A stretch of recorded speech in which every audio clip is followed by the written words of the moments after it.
Hello friends, May Flaum here for Dress It Up Buttons, and today we are deep diving under the sea to the sea witch Ursula, and this is going to be a lot of fun. For this project, you're going to need some shell buttons. Ursula, you're also going to need some bead items, which I'll speak about in a moment, as well as some alcohol ink and StazOn ink. Now, the alcohol ink and StazOn ink, this is optional, but I wanted to color my shell buttons, and I'm just noting I have a very old broken alcohol ink here, so the applicator tip is not how it should be, but you're going to apply this and you're not going to want a ton.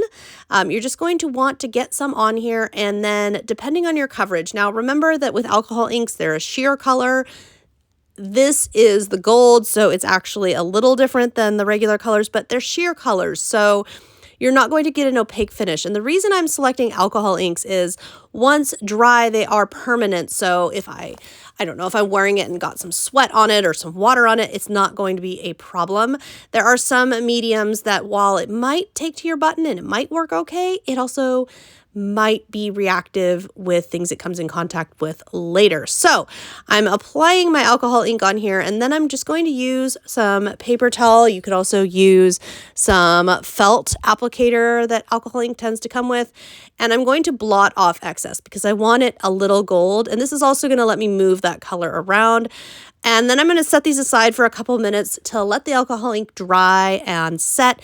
If you had Copic markers or other alcohol ink markers, you could certainly use markers to color. I always recommend test on the back of the button first. Make sure it works on the back of the button, or maybe on a button that you don't mind if it messes up or doesn't work. Do a test though, and make sure that what you're using is compatible with your button.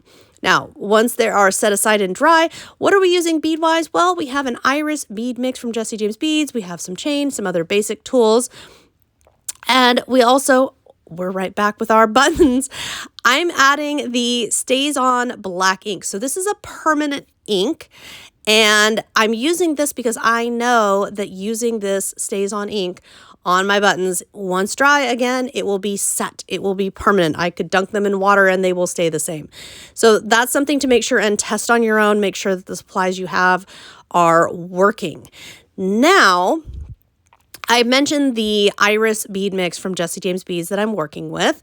I am also going to be using some E6000. Super glue would also work, but I'm going to be using some of this glue to adhere the buttons. Remove the shank, as you just saw me do, and adhere a bead to the back of the button. So this is a little different way of attaching my buttons, but I didn't want a bail. I didn't want them to be dangling. I want them to be a part of this chain, of this Ursula necklace that I have in my mind. I have this vision. So glue to a button it is, and then set aside for about an hour, let it completely dry. Next up, I'm taking a single loop of the chain. So you can see that gold chain back there. That's from Jessie James Beads. All of these supplies are available at Jessie James Beads, our sister company. I am going to put a bit of beading wire through. So I'm using two 6 to 8 inch length bits of beading wire. How much beading wire you use depends on how flexible you are with getting the ends through, and if you like to have a little extra or if you like to minimize waste.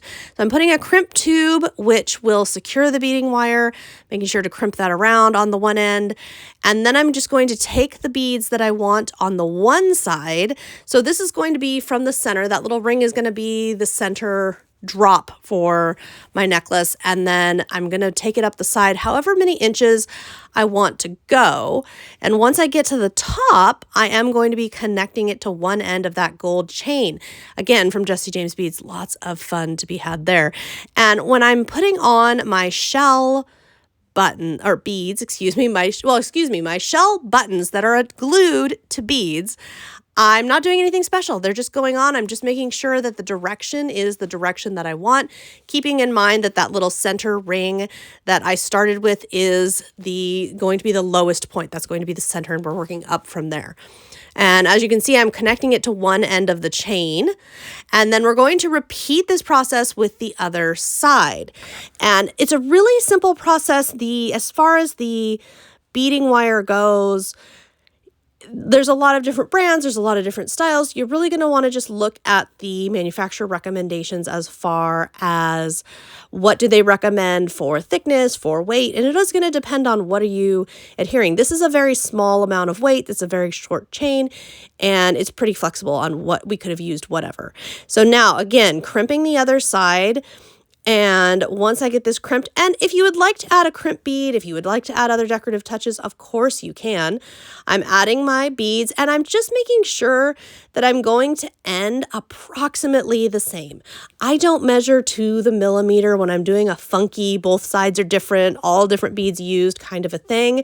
And I used a mix of the Vibrant Iris bead mix from Jesse James Beads, as well as some check glass beads from Jesse James Beads that were a really nice mix. So there we go. We got our crimp tube, and this is a magnetic clasp. I just thought it was totally Ursula, all gold and sparkly and bejeweled. And I'm going to attach this end to a clasp. The reason being I want the clasp on the front versus the back.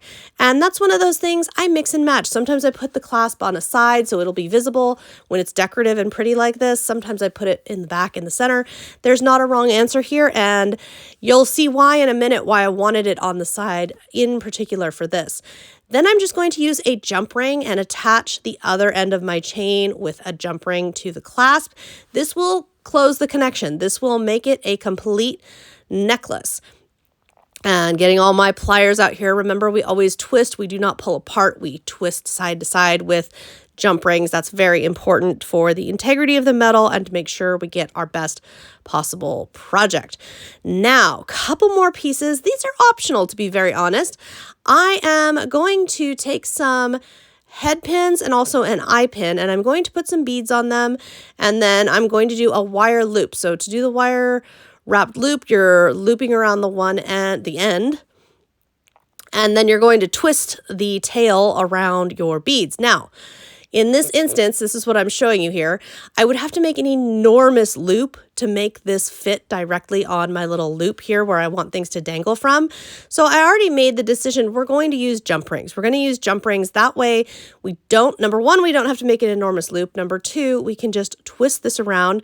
And by the way, when I have stubborn eye pins or when my wrist isn't feeling strong, you can use a second pair of pliers to do the twisting. It can really help with the wire. Then you're just going to trim off any excess tail once you're satisfied with your wrap and get everything all nice and secure. Make sure there's no pokey ends of wire sticking out. And then we can use a jump ring to put this onto that ring and repeat that step with however many pieces we want.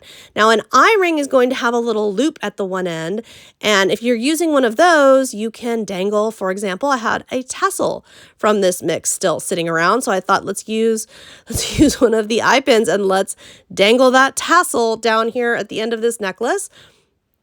Always good to use up leftover beads. And I always love a design like this where you can play with what you have on hand so that you can get your stash used up, so you can get those random little bits and pieces that might otherwise just sit there on your desk or in a drawer forever. Get them out there in the world used and being loved with your jewelry creations. Once I've decided on a whole bunch more, to be honest. I'm just having such a good time, I hate to stop. But once you have decided on that and you are finished, another option. So with chain like this, I am totally obsessed with taking fairy silk and kind of weaving it through the wire to make an even cooler texture. And I felt like with Ursula, you know what? This is just perfect. So to finish this one off, there's a lot of ways you could do this, and I don't think there's really a wrong answer. I thought about just kind of weaving it back through so that it wasn't even tied. The tail end was just somewhere buried within the chain, but I'm just going to kind of loop this through, and you'll notice I went through every other one. I just looped it through every other one so that more chain showed, and it was even kind of a little funkier. I'm just pulling the tails through in a loose knot, and I'm just pulling it so that the knot end, so that those tail ends are down, kind of dangling, I don't know, kind of like Ursula tentacles. But this piece was an absolute blast to make.